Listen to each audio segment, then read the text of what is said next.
Assalamu Walaikum. Hello friends, how are you? Welcome back to my another video. In this video I am going to show you how to align numbered list in Google Docs document. Let's get started. At first you have to open your Chrome browser, then open your Google Docs apps, then create your document. Now you can see here are my blank document or with some text and numbered list. Now I align this numbered list. At first I have to select this number. Now you can see here are ruler option. If you don't have ruler option, then go to view menu and click show ruler.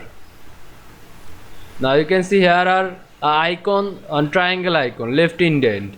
Now if I move this left indent icon, then you can see my numbered list also moving. You can move anywhere on your page to align your numbered list. I hope you enjoyed my video. Please like, comment, share and subscribe my channel. Thanks for watching.